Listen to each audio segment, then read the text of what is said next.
Hi friends, welcome to Cooperative Winner. Junior cooperative ഇൻസ്പെക്ടറുടെ syllabus oriented ആയിട്ടുള്ള ക്ലാസ്സിലെ 23ാമത്തെ video ആണ് ഡിസ്കസ് ചെയ്യാൻ പോകുന്നത്. In the previous lessons we have discussed 22 part of syllabus oriented class of junior cooperative inspector. അപ്പോൾ കഴിഞ്ഞ രണ്ട് വീഡിയോകളിലായിട്ടാണ് നമ്മൾ പ്രൊമിസറി നോട്ട്, അതുപോലെ തന്നെ ബിൽ ഓഫ് എക്സ്ചേഞ്ച്, അതുപോലെ തന്നെ നെഗോഷ്യബിൾ ഇൻസ്ട്രുമെൻറ്റ്സ് ഇതിനെക്കുറിച്ചൊക്കെ നമ്മൾ ഡിസ്കസ് ചെയ്ത് കഴിഞ്ഞു. അപ്പോൾ ഇന്ന് വളരെ പ്രധാനപ്പെട്ട നെഗോഷ്യബിൾ ഇൻസ്ട്രുമെൻ്റ് ആയിട്ടുള്ള check, types of check, crossing of check, dating of check, ഇത്രയും ഏരിയാസ് ആണെന്ന് ഡിസ്കസ് ചെയ്യാൻ പോകുന്നത്. അപ്പോൾ നമുക്ക് എന്താണെന്ന് ചെക്ക് എന്ന് നോക്കാം. ഇതുവരെ ഈ ചാനൽ സബ്സ്ക്രൈബ് ചെയ്തിട്ടില്ലെങ്കിൽ ഉടനെ തന്നെ സബ്സ്ക്രൈബ് ചെയ്യുക, അതുപോലെ തന്നെ ബെൽ ബട്ടൺ പ്രസ് ചെയ്യുക. എങ്കിൽ മാത്രമേ ഞാൻ വീഡിയോസ് അപ്ലോഡ് ചെയ്യുന്നുണ്ടെങ്കിൽ നിങ്ങൾക്ക് നോട്ടിഫിക്കേഷൻ ലഭിക്കുകയുള്ളൂ. ഇഷ്ടപ്പെട്ടാൽ കമൻറ്റ് ചെയ്യുക, ലൈക്ക് ചെയ്യുക, ഷെയർ ചെയ്യുക. എന്തെങ്കിലുമൊക്കെ കംപ്ലയിൻറ്റ്സ് ഉണ്ടെങ്കിൽ താഴെ അറിയിക്കുക. അതുപോലെ തന്നെ അഡീഷണൽ പോയിൻറ്റ്സ് എന്തെങ്കിലും നിങ്ങൾക്ക് ആഡ് ചെയ്യാനുണ്ടെങ്കിൽ അതും കമൻറ്റ് ബോക്സിൽ ആഡ് ചെയ്യാം. എല്ലാവർക്കും പ്രയോജനമാവട്ടെ. അപ്പോൾ എല്ലാവരും നന്നായിട്ട് പഠിക്കുന്നുണ്ടെന്ന് വിചാരിക്കുന്നു. അപ്പോൾ നമുക്ക് ചെക്ക് എന്താണെന്ന് നോക്കാം. നമുക്ക് ഇന്നത്തെ ക്ലാസ് സ്റ്റാർട്ട് ചെയ്യാം. What is a cheque? Section 6 of Negotiable Instrument Act 1881 deals with check. അപ്പോൾ നെഗോഷ്യബിൾ ഇൻസ്ട്രുമെൻ്റ് ആക്ടിലെ സെക്ഷൻ 6 ആയിരുന്നു ചെക്ക്. സെക്ഷൻ 4 എന്തായിരുന്നു? Promissory note. Section 5 bill of exchange. Section 6 check. Okay.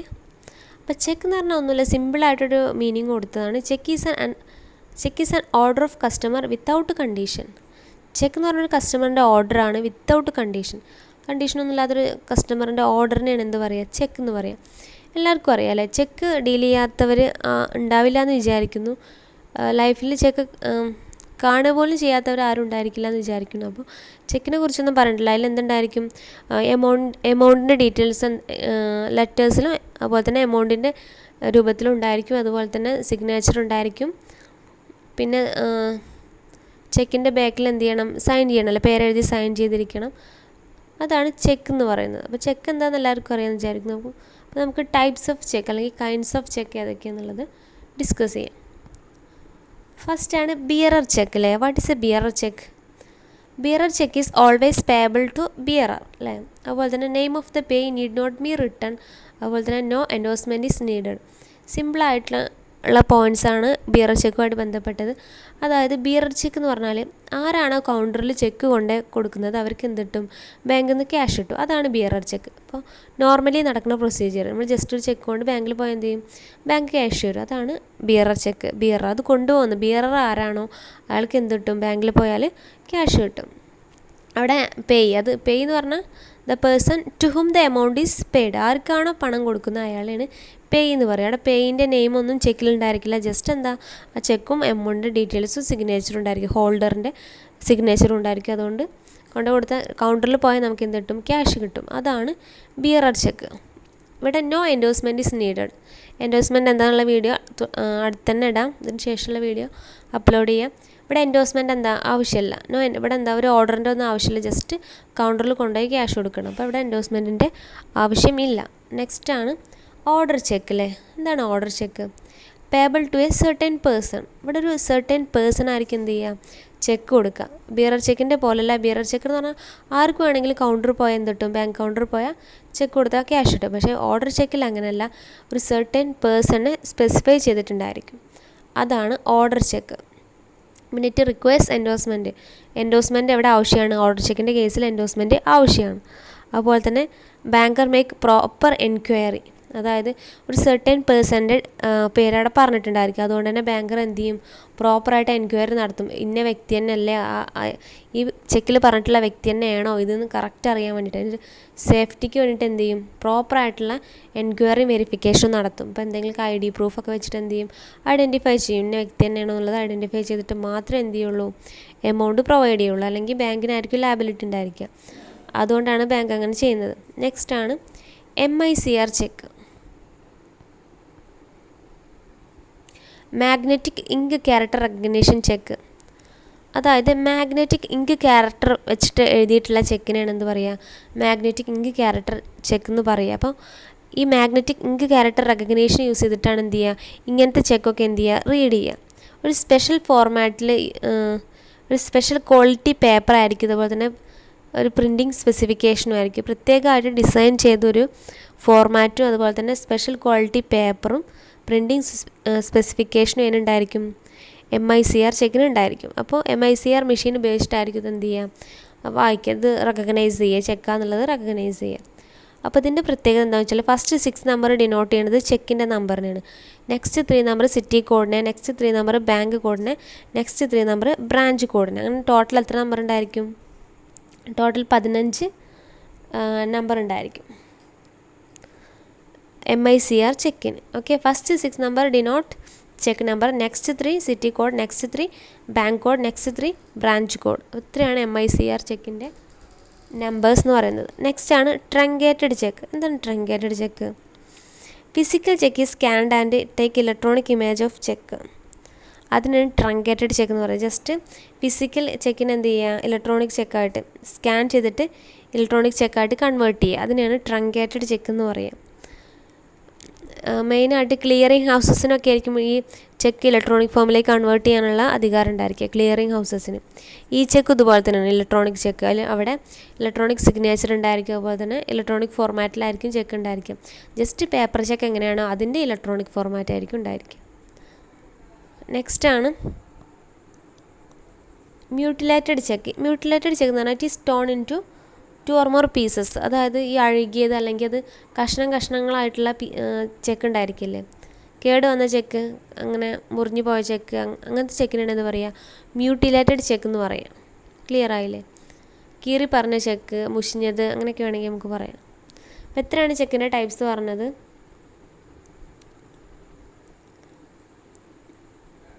Order check, bearer check എന്ന് പറഞ്ഞാൽ just ആ ബിയറർക്ക് എന്ത് കിട്ടും, കൗണ്ടറിൽ കൊണ്ടുപോയി ആർക്ക് വേണമെങ്കിലും ക്യാഷ് കിട്ടും. ഇവിടെ എൻഡോസ്മെൻറ്റ് ആവശ്യമില്ല, ഇവിടെ പേയിൻ്റെ നെയിം റിട്ടേൺ ചെയ്തിട്ടുണ്ടായിരിക്കില്ല. ഓർഡർ എന്ന് പറഞ്ഞാൽ നേരെ ഓപ്പോസിറ്റ്, സെർട്ടൻ പേഴ്സണ് മാത്രമേ കൊടുക്കുകയുള്ളൂ, എൻഡോസ്മെൻറ്റ് ആവശ്യമാണ്. അതുപോലെ തന്നെ ഇവിടെ പ്രോപ്പർ എൻക്വയറി നടത്തിയിട്ട് മാത്രമേ ബാങ്ക് എമൗണ്ട് കൊടുക്കുകയുള്ളൂ.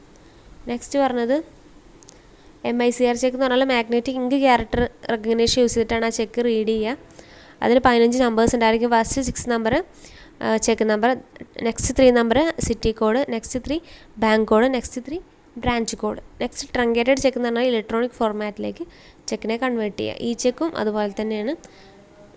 പിന്നെ പറഞ്ഞത് മ്യൂട്ടിലേറ്റഡ് എന്ന് പറഞ്ഞാൽ 2 അതിലധികമോ കഷ്ണങ്ങളായിട്ട് മുറിഞ്ഞു പോയിട്ടുള്ള ചെക്കിനെയാണ് മ്യൂട്ടിലേറ്റഡ് ചെക്ക് എന്ന് പറയുക. ഓക്കെ, നെക്സ്റ്റ് നമുക്ക് ഡേറ്റിംഗ് ഓഫ് ചെക്ക് എന്താണെന്ന് നോക്കാം.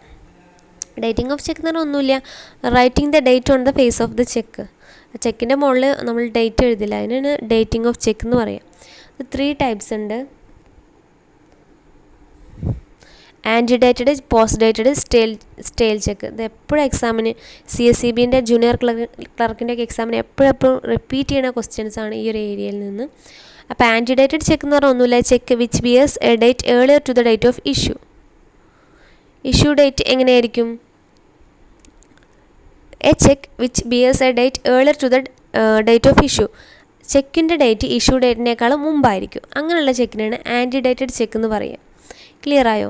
ഇപ്പോൾ ഇഷ്യൂ ഡേറ്റ് ജനുവരി 15 വിചാരിക്കുക, പക്ഷേ ചെക്കിൻ്റെ ഡേറ്റ് എങ്ങനെയാണ്? ചെക്കിൻ്റെ ഡേറ്റ് ജനുവരി 10 വിചാരിക്കുക, ഇഷ്യൂ ഡേറ്റ് 15. അങ്ങനെയുള്ള ചെക്കിനെയാണ് ആൻറ്റി ഡേറ്റഡ് ചെക്ക് എന്ന് പറയുക. ചെക്കിൻ്റെ ഡേറ്റ് ഇഷ്യൂ ഡേറ്റിനേക്കാളും മുമ്പാണെങ്കിൽ ആ ചെക്കിനെ പറയുന്ന പേരാണ് ആൻറ്റി ഡേറ്റഡ് ചെക്ക്. ഓക്കെ, ഇതിൻ്റെ നേരെ ഓപ്പോസിറ്റാണ് post dated cheque. A cheque bears a date which is yet to come. അതായത് ചെക്കിൻ്റെ ഡേറ്റ് ഇഷ്യൂ ഡേറ്റിന് ശേഷമായിരിക്കും. ഇപ്പോൾ ഇഷ്യൂ ഡേറ്റ് ജനുവരി 15 ആണെങ്കിൽ ചെക്കിൻ്റെ ഡേറ്റ് ജനുവരി 30 ആയിരിക്കും. ക്ലിയർ ആയില്ലേ? ആൻറ്റി ഡേറ്റഡ് ചെക്ക് എന്ന് പറഞ്ഞാൽ എന്തായിരുന്നു? A cheque which bears a date earlier to the date of issue. Issue ഡേറ്റിൻ്റെ മുമ്പായിരിക്കും ചെക്കിൻ്റെ ഡേറ്റ് എന്നെങ്കിൽ അതിനെ ആൻറ്റി ഡേറ്റഡ് എന്ന് പറയും. ഇഷ്യൂ ഡേറ്റിൻ്റെ ശേഷമാണ് ചെക്കിൻ്റെ ഡേറ്റ് എന്നെങ്കിൽ അതിനെ പോസ്റ്റ് ഡേറ്റഡ് ചെക്ക് എന്ന് പറയും. ക്ലിയർ ആയോ? അപ്പോൾ ഇതാണ് മെയിനായിട്ടുള്ള 3 ടൈപ്സ് ചെക്കിലെ 2 എണ്ണം. അത് രണ്ടും വാലിഡ് ആയിട്ടുള്ള ചെക്കായിരിക്കും. 2 ചെക്കിന് എന്ത് കിട്ടും?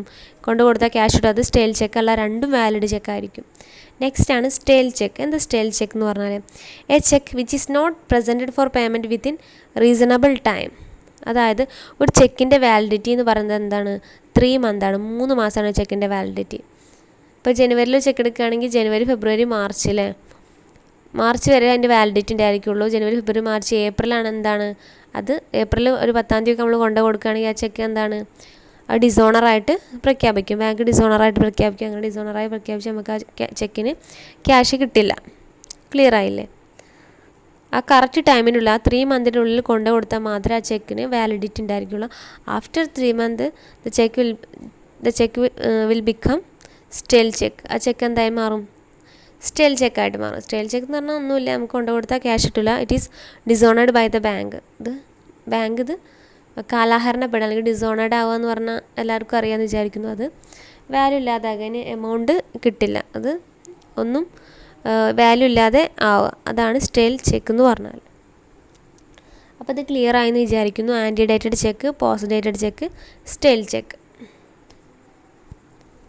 സ്റ്റേൽ ചെക്കിൻ്റെ കാലാവധി 3 മന്താണ്. അത് ഓർത്ത് വയ്ക്കുക. ആദ്യം 6 മന്ത് ആയിരുന്നു, പിന്നീട് അത് കുറച്ച് 3 മന്ത് ആക്കിയതാണ് ഇപ്പോൾ. നെക്സ്റ്റ് ആണ് ക്രോസിംഗ് ഓഫ് ചെക്ക്. എന്താണ് ക്രോസിംഗ് ഓഫ് ചെക്ക് എന്ന് പറഞ്ഞാൽ?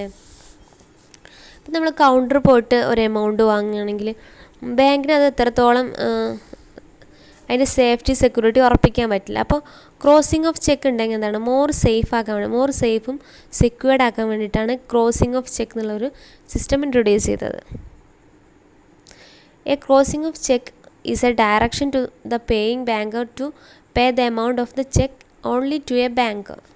അതാണ് ക്രോസിംഗ് ഓഫ് ചെക്ക് എന്ന് പറഞ്ഞാൽ.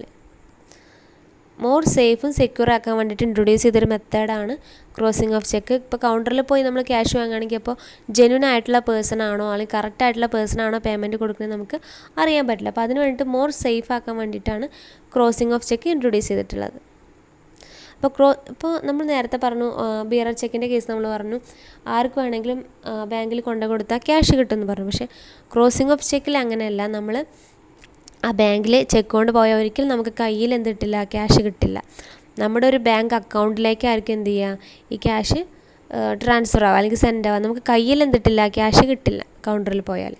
അതാണ് ക്രോസിംഗ് ഓഫ് ചെക്കിൻ്റെ പ്രത്യേകത. കറക്റ്റ് ജെന്യൂൻ ആയിട്ടുള്ള പേഴ്സണ് മാത്രമേ എന്ത് കിട്ടുള്ളൂ, ക്യാഷ് കിട്ടുള്ളൂ. മോർ സെക്യൂർഡ് സേഫ് ആക്കാൻ വേണ്ടിയിട്ടാണ് ക്രോസിംഗ് ഓഫ് ചെക്ക് എന്നുള്ള സിസ്റ്റം ഇൻട്രൊഡ്യൂസ് ചെയ്തത്. അപ്പോൾ അതിൻ്റെ ടൈപ്സ് ഏതൊക്കെ ടൈപ്സ് ഉണ്ടെന്ന് നമുക്ക് നോക്കാം. ക്രോസിംഗ് ഓഫ് ചെക്ക് ഫസ്റ്റാണ് ജനറൽ ക്രോസിംഗ്.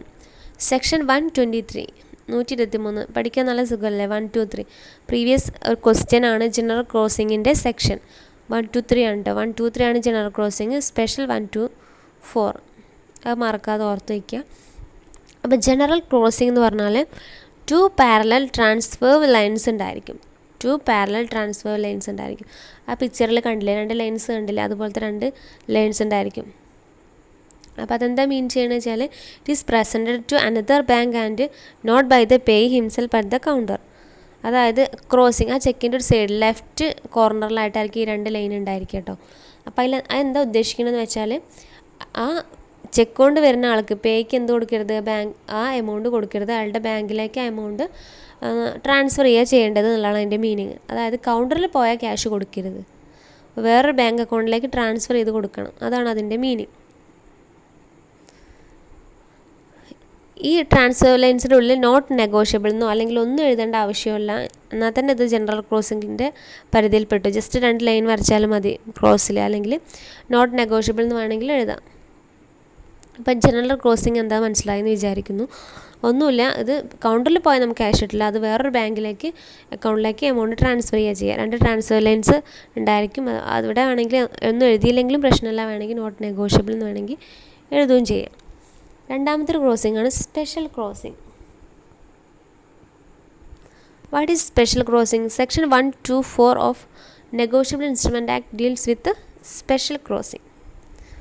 അത് മറക്കാതെ പഠിച്ചേക്കുക. Then the amount of specially crossed cheques can be paid only to the banker named in the crossing. ഇവിടെ ഒരു പ്രത്യേകതയും കൂടി ഉണ്ട്. ഇവിടെ 2 പാരലൽ ട്രാൻസ്ഫർ ലൈൻസ് എന്തല്ല എസെൻഷ്യൽ അല്ല, നോട്ട് എസെൻഷ്യൽ. ഇതിന് പാരലൽ ലൈൻസ് ഉണ്ടെങ്കിലും ഇല്ലെങ്കിലും വലിയ പ്രോബ്ലം ഒന്നുമില്ല. പക്ഷേ ഇവിടെ ഒരു പ്രത്യേകത പറയുന്നത് ഇവിടെ ബാങ്കർ, ഇപ്പോൾ ജനറൽ ക്രോസിങ്ങിൽ നമ്മൾ പറഞ്ഞു പ്രത്യേകമായിട്ട് ബാങ്കിൻ്റെ പേരൊന്നും പറയുന്നില്ല. പക്ഷേ സ്പെഷ്യൽ ക്രോസിങ്ങിൽ അങ്ങനെയല്ല, കറക്റ്റായിട്ട് ഇന്ന ബാങ്കിലേക്ക് ട്രാൻസ്ഫർ ചെയ്യണമെന്ന് പറയുന്നുണ്ടായിരിക്കും. ഇപ്പോൾ കനറ ബാങ്കിലേക്ക് ട്രാൻസ്ഫർ ചെയ്യണമെന്ന് പറയണമെങ്കിൽ കനറ ബാങ്ക് എന്നതിൻ്റെ സൈഡിൽ ജസ്റ്റ് എഴുതിയാൽ മതി. അവിടെ 2 ട്രാൻസ്ഫർ ലൈൻസിൻ്റെ ആവശ്യമില്ല. ജനറൽ ക്രോസിങ്ങിലാണ് അതിൻ്റെ ആവശ്യം. സ്പെഷ്യലിൽ വേണമെങ്കിൽ ഇട്ടാൽ മതി, ഇട്ടിട്ടില്ല എന്ന് വിചാരിച്ചിട്ട് ഒരു പ്രശ്നമില്ല. ജസ്റ്റ് അവിടെ എഴുതി വെച്ചാൽ മതി കനറ ബാങ്ക്. ഇവിടെ ഒരു സ്പെഷ്യൽ ബാങ്കിൻ്റെ അക്കൗണ്ടിലേക്ക് മാത്രമേ എമൗണ്ട് ട്രാൻസ്ഫർ ചെയ്യുള്ളൂ. അതാണ് സ്പെഷ്യൽ ക്രോസിങ്ങിൻ്റെ പ്രത്യേകത. ഓക്കെ, ക്ലിയർ ആയെന്ന് വിചാരിക്കുന്നു. ഒരു ബാങ്കിൻ്റെ പേര് അവിടെ പറഞ്ഞിട്ടുണ്ടായിരിക്കും. ആ പിക്ചറിൽ കണ്ടില്ലേ കനറ ബാങ്ക് എന്ന് എഴുതിയത്. Okay, next account payee crossing അല്ലേ. എന്താ അക്കൗണ്ട് പേയ് ക്രോസിങ് എന്ന് പറഞ്ഞാൽ the word account pay included in the crossing. ആ ക്രോസിങ്ങിൽ എന്തുണ്ടായിരിക്കും, അക്കൗണ്ട് പേയ് എന്ന് എഴുതിയിട്ടുണ്ടായിരിക്കും. എന്താ ഈ സ്പെഷ്യൽ അതുപോലെ തന്നെ ജനറൽ ക്രോസിങ്ങിനേക്കാളും ഒന്നും കൂടെ സേഫും സെക്യൂർഡ് ആക്കാൻ വേണ്ടിയിട്ടാണ് അക്കൗണ്ട് പേയ് ക്രോസിങ് ഇൻട്രൊഡ്യൂസ് ചെയ്തിട്ടുള്ളത്. It ensures the cheque is credited only to the account of payee. Account payee crossing എന്ന് പറഞ്ഞാൽ ആ കറക്റ്റായിട്ടുള്ള അക്കൗണ്ട് പേയ്, ആർക്കാണ് നമ്മൾ പണം കൊടുക്കാൻ ഉദ്ദേശിക്കുന്നത് അയാളുടെ അക്കൗണ്ടിൽ മാത്രമേ എന്ത് ചെയ്യുള്ളൂ, ആ എമൗണ്ട് ക്രെഡിറ്റ് ചെയ്യുള്ളൂ. ഒന്നും കൂടി മോർ സേഫ് ആക്കാൻ വേണ്ടിയിട്ടാണ്. അതായത് അക്കൗണ്ട് പേയിൻ്റെ റിലേറ്റീവിൻ്റെ ഫ്രണ്ട്സിൻ്റെ അക്കൗണ്ടിലൊന്നും ക്യാഷ് ഇടാന്ന് പറഞ്ഞാലൊന്നും പറ്റില്ല. അക്കൗണ്ട് പേയിൻ്റെ പേരിലുള്ള അക്കൗണ്ടിൽ തന്നെ ആ ക്യാഷ് ക്രെഡിറ്റ് ആക്കാൻ പറ്റുള്ളൂ. ഒന്നും കൂടി മോർ സേഫും സെക്യൂർഡ് ആയിരിക്കും. നെക്സ്റ്റാണ് ഡബിൾ ക്രോസിങ്. എന്നാൽ ഡബിൾ ക്രോസിംഗ് എന്ന് പറഞ്ഞാൽ ഇപ്പോൾ നേരത്തെ നമ്മൾ കണ്ടു ആ ലെഫ്റ്റ് ഹാൻഡിൽ 2 ലൈൻസ് ചെയ്തിട്ട് ക്രോസ് ചെയ്യുന്നത്. ഡബിൾ ക്രോസിംഗ് എന്ന് പറഞ്ഞാൽ 2 വട്ടം ക്രോസ് ചെയ്യുക. It means crossing a cheque specially to more than 1 bank. 2 വട്ടം ക്രോസ് ചെയ്യുക. 2 ബാങ്കിൻ്റെ പേര് എഴുതിയിട്ടുണ്ടായിരിക്കും. ഇവിടെ കനറ ബാങ്ക് നമ്മൾ കൊടുത്തു എന്ന് പറഞ്ഞില്ല. കനറ ബാങ്കിൻ്റെ താഴെ തന്നെ ഒരു ക്രോസിംഗ് ചെയ്തിട്ട് ഫെഡറൽ ബാങ്ക് എന്നോ അല്ലെങ്കിൽ SBI എന്നോ എഴുതുക. ക്ലിയർ ആയോ? അതാണ് ഡബിൾ ക്രോസിംഗ് എന്ന് പറഞ്ഞാൽ 2 ക്രോസിംഗ് ഉണ്ടായിരിക്കും. ഇൻ കേസ് കനറ ബാങ്കിൽ അയാൾക്ക് അക്കൗണ്ട് ഇല്ലെങ്കിൽ അല്ലെങ്കിൽ കനറ ബാങ്കിൻ്റെ അക്കൗണ്ട് ആ ഒരു ഏരിയയിലൊന്നും ഇല്ലെങ്കിൽ അയാൾക്ക് SBI എന്ന് എന്ത് ചെയ്യാൻ പറ്റും, ഫണ്ട് വിഡ്രോ ചെയ്യാൻ പറ്റും. ഇത് മുമ്പ് ഉണ്ടായിരുന്നൊരു മെത്തേഡായിരുന്നു. കാരണം മുമ്പ് അധികം ബാങ്കും ബ്രാഞ്ചസൊന്നും ഉണ്ടായിരുന്നില്ല. അപ്പോൾ ഒരു ബാങ്കിലേക്ക് മറ്റൊരു ബാങ്കിലേക്ക് നമുക്ക് എമൗണ്ട് ട്രാൻസ്ഫർ ചെയ്യണം. പക്ഷേ ഇന്ന് അങ്ങനെയല്ല. അന്ന് എന്താ കോർ ബാങ്കിങ് വന്നു. ഇന്ന് ബാങ്കിൻ്റെ ബ്രാഞ്ചസൊക്കെ എല്ലാ ഏരിയയിലും എല്ലാ ബാങ്കിൻ്റെയും ബ്രാഞ്ചസ് ഉണ്ട്. അപ്പോൾ അതുകൊണ്ട് തന്നെ ഇന്ന് ഈ ഒരു മെത്തേഡ് എന്ത് ചെയ്തിട്ടുണ്ട്, ഇറ്റ് ഈസ് പ്രോഹിബിറ്റഡ്. അതിന്ന് പ്രോഹിബിറ്റ് ചെയ്തൊരു മെത്തേഡാണ് ഡബിൾ ക്രോസിംഗ് എന്ന് പറയുന്നത്. നെക്സ്റ്റ് ആണ് obliterating a crossing. Obliterating a crossing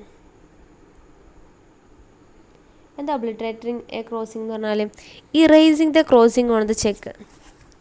അതായത് ആ ചെക്കിൽ എഴുതിയ ക്രോസിംഗ്, ആ 2 ലൈൻസ് ഉണ്ടല്ലോ, ചെക്കിലുള്ള 2 ലൈൻസ്, അത് എന്ത് ചെയ്യുക, അത് മായ്ക്കുക.